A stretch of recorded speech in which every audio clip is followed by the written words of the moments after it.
And so that's something that you have to keep in mind when you're purchasing. Hey, hi, hello everybody. Thank you so much for joining me today. Today I wanted to sit down and talk to you guys about why sunscreen is so important. So this is a topic that I see a lot touched on in the skincare community, not really touched on in the makeup industry, but it's something that I haven't really ever seen a dedicated video to. And I wanted to sit down and kind of tell you guys why I personally think it is the most important step in your skincare routine. So obviously, skin cancer is a big thing that we all think about when we think about sunscreen, sun protection. And that is a really, really big thing. You want to protect yourself as much as you can from skin cancer, but that is not the most important reason in my opinion, because how many people out there are genuinely going to get skin cancer? And that's not to say that it won't happen to you, that it won't happen to me, that it won't happen to anybody that I love, but how many people is it happening to you on a daily basis?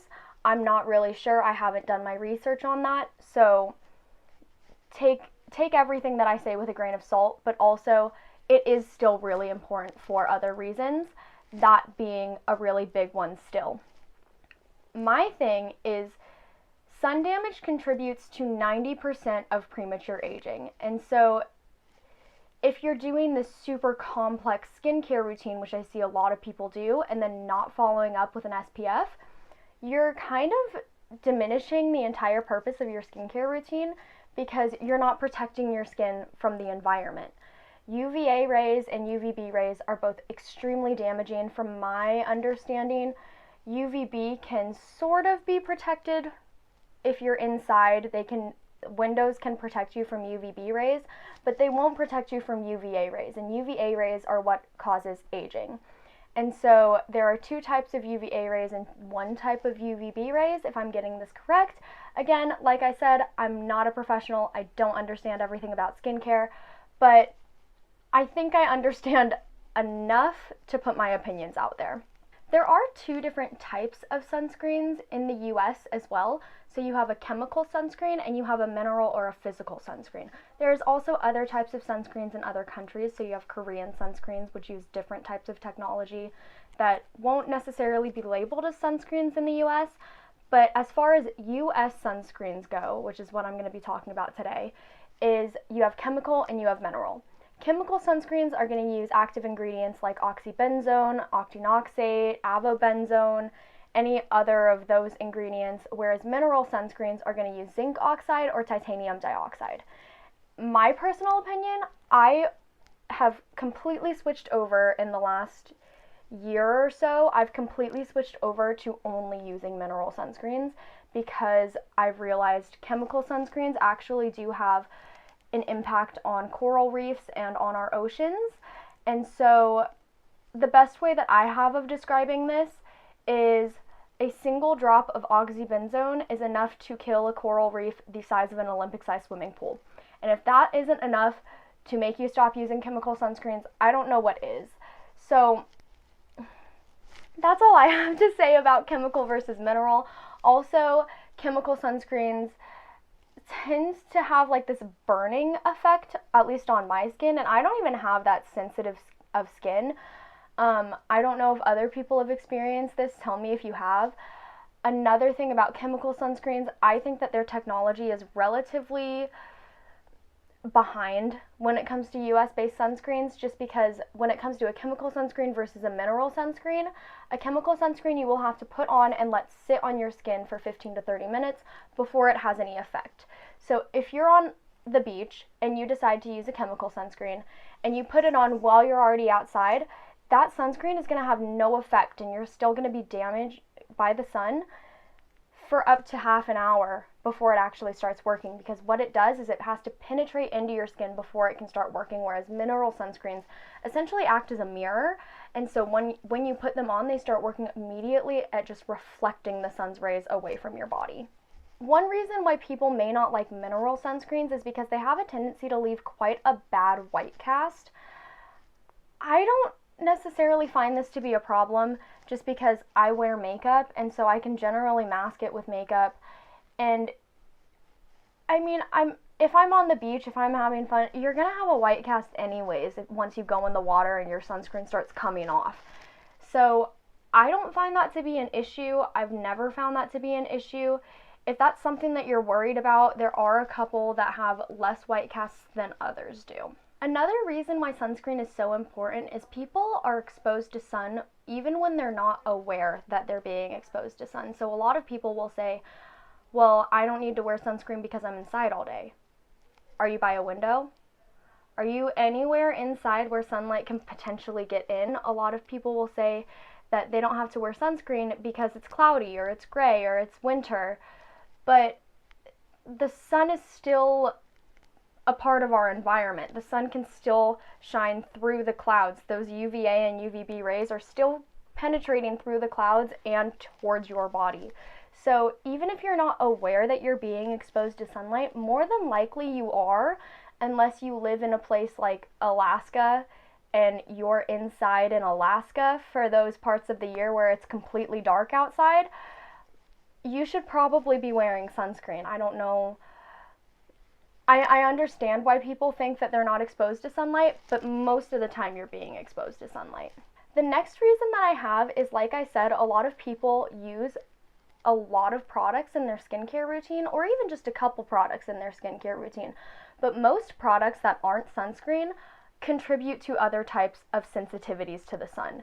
So if you have a salicylic acid cleanser, if you chemically exfoliate, if you have any type of different ingredients in your moisturizers, just any little ingredients that you might not realize contributing to sun sensitivity. If you use something like vitamin C, I think, don't quote me on that one, but vitamin C, I know for a fact, chemical exfoliation, anything like that, if you're doing something like that, that is significantly sensitizing your skin to the sun. So if you're doing something like that and then not following up with a sunscreen, your skin is going to be so sensitive to the sun, and it's really going to cause a lot of damage long term.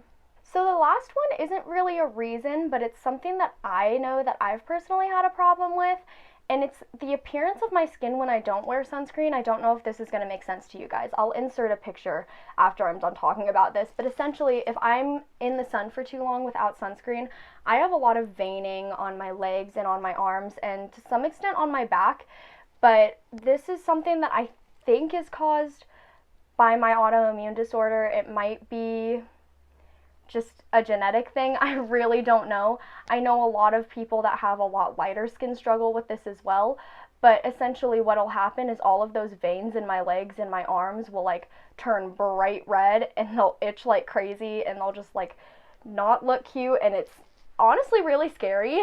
But if there are any doctors or dermatologists watching this, please tell me why that happens, because it's only happened once because I forgot to wear sunscreen while I was camping, and it freaked me out so bad. I'll go ahead and insert a picture for you guys right now. So the last thing that I want to touch on are the different types of UV protection and then my personal recommendations. So as far as the different types of protection, like I said, it comes down to ingredients. So in a mineral sunscreen, which is what I would always recommend, I personally like to look for zinc oxide sunscreens, or something that has zinc oxide and titanium dioxide, but I prefer something that only has zinc oxide because that is the one ingredient that has been proven to have zero effect on coral reefs. So as far as zinc oxide, that's going to protect you from UVB, UVA1, and UVA2, while titanium dioxide is only going to protect from UVB, I believe.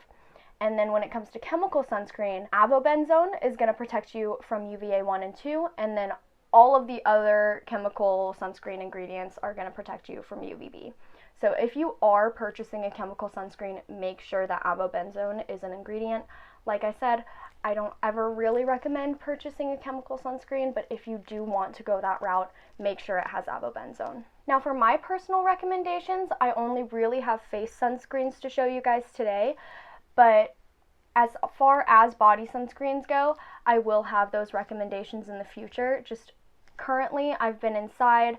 I've been generally wearing longer clothing. I know that it doesn't look like it right now, but I have been inside. I haven't been going outside, and when I do, I've been wearing longer clothes. So my body has been mostly protected from the sun, and I'm mostly worried about my face and neck. So for my sunscreen recommendations. The first one that I have to recommend is the CeraVe Hydrating Sunscreen with Broad Spectrum SPF 50. I always recommend an SPF 30 or higher, just because especially the amount that you use also has an effect. Most people don't use enough, and so they're really only getting like SPF 3, SPF 5, maybe SPF 10, even if it says SPF 30 on the bottle, because they're just not using enough. What you really do want to be using a generous amount of sunscreen, and then just let it sink in before you put anything else on your face. That's all I really have to say on that, but this one is really, really good. This one, I will say, leaves a decent amount of white cast, at least on me, but I really, really like it, and the formula feels really nice going across the face. The next one that I have to recommend is the Coppertone Pure and Simple Sunscreen Lotion for Face. This is also an SPF 50. Like I said, I recommend SPF 30 or above, but I always prefer to go SPF 50 just because I think that that's the highest level of sun protection factor that there really is. Once you start seeing sunscreens that say like SPF 70, SPF 100, SPF 150, those are kind of, in my opinion, ridiculous claims. Tell me if I'm wrong. You guys have full reign to tell me if I'm wrong, but I honestly think that I don't know how that's possible. So I think that SPF 50 is probably the highest protection that you're going to get. But this one is also really, really good. This one has a very thin consistency and kind of feels oilier on the skin for a longer amount of time. But eventually it will sink in and feel really, really nice. And also this one leaves almost no white cast on me, which I really, really love. The last sunscreen that I have to recommend is actually a powder sunscreen. This is the Tarte Tarteguard SPF 30 Mineral Powder Sunscreen. And this is the one that I use to reapply throughout the day. Like I said, I wear a lot of makeup, and so reapplying sunscreen is impossible with a liquid sunscreen. Like, it absolutely can't happen, or else this will smudge everywhere and it'll look absolutely crazy. I'll just have to take my makeup off and reapply sunscreen if I wanted to do that. So having a powder sunscreen is really beneficial. There are a couple different brands that make them. This is just the one that I found the most usable. When it comes to powder sunscreens, it really comes down to the brush, and this one is just really, really nice. So the last one that I had, the bristles would like fall out on my face. They would fly everywhere. The powder would fluff out everywhere. So that's something that you have to keep in mind when you're purchasing a powder sunscreen. So I think that I've gotten all that I can say out about sunscreens. I know that a lot of people don't like to wear them because they feel weird or they feel heavy on the skin, and they just don't like the feeling of sunscreen, but it really is the most important part of your skincare routine. And if you don't believe me, look into the science of it, because there's so many detrimental effects of the sun. Like I said, skin cancer, aging, whatever the heck happens to my skin, I don't know what that is, but your other products could be causing sun sensitivity. You don't know that you're aware of being in the sun. There are so many factors that you're unaware of that the sun could be having an effect on your skin. So please just make sure that you're protecting yourself from that. That's all that I have to say on it. If you enjoyed this video, if it helped you, please give it a big thumbs up. If you liked me and you would like to see more, you can go ahead and watch my last video right here, or subscribe to my channel right here, and I will see you all in the next one. Bye.